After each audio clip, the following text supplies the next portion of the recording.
ঢাকা মহানগর পুলিশের গোয়েন্দা বিভাগের প্রধান হারুনুর রশিদ নামটি এখন পুরো দেশে আলোচনার কেন্দ্রবিন্দুতে। গত জুলাইয়ের শেষ সপ্তাহে ছাত্র জনতার বৈষম্য বিরোধী আন্দোলনের ৬ সমন্বয়কারীকে বেআইনিভাবে ধরে নিয়ে যাওয়ার পর তার নাম নতুন করে সবার সামনে আসে।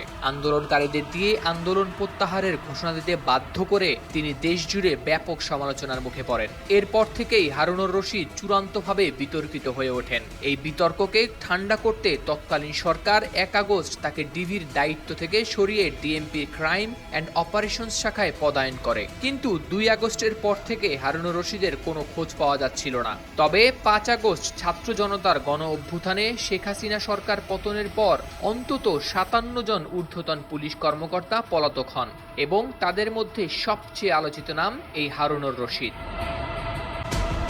কোথায় আছেন এই বিতর্কিত পুলিশ কর্মকর্তা? জনমনে ক্রমশই উঠছে এই প্রশ্ন। হারুনুর রশিদ একসময় ঢাকার গোয়েন্দা পুলিশের অতিরিক্ত কমিশনার হিসেবে কাজ করছিলেন এবং তিনি বিভিন্ন বিতর্কিত কর্মকাণ্ডের জন্য পরিচিত ছিলেন। তার বিরুদ্ধে অভিযোগ ছিল বেআইনি হেফাজতে নির্যাতন, মানুষকে তুলে নিয়ে ভাত খাইয়ে ভিডিও তৈরি করা, আপত্তিকর ভিডিও ছড়িয়ে টাকা আদায় এবং বিরোধী দলের অফিসে বোমা ও বাঁশের লাঠিসোঁটা উদ্ধারের মতো কর্মকাণ্ড। এসব কারণে দেশজুড়ে সমালোচনার পাত্রে পরিণত হন তিনি।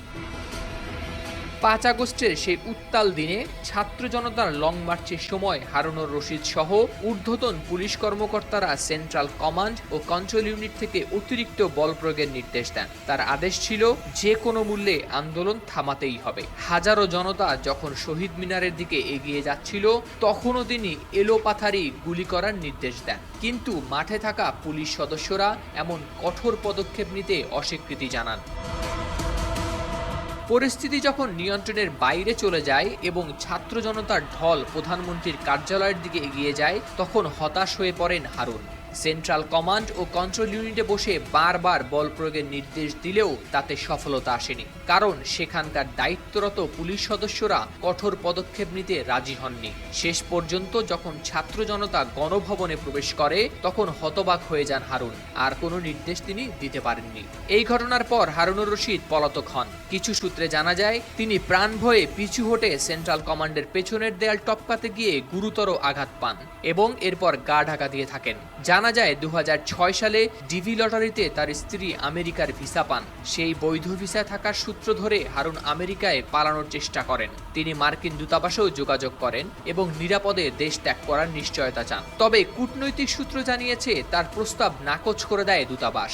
অবশেষে তিনি ফিরে আসতে বাধ্য হন। আবারও খবর পাওয়া যায় তিনি গুরুতর আহত অবস্থায় একটি বিশেষায়িত হাসপাতালে চিকিৎসাধীন আছেন। ৬ আগস্ট গণপিটুনির শিকার হয়ে তিনি হাসপাতালে ভর্তি হন। তবে তার অবস্থান নিয়ে এখনও রহস্য ঘনীভূত। তার পরিবার এবং সহকর্মীরা এ বিষয়ে কোনো মন্তব্য করছেন না। এখন প্রশ্ন উঠছে, এতটাই কি জনপ্রিয় হয়ে উঠেছেন তিনি যে প্রকাশ্যে আসতেও ভয় পাচ্ছেন?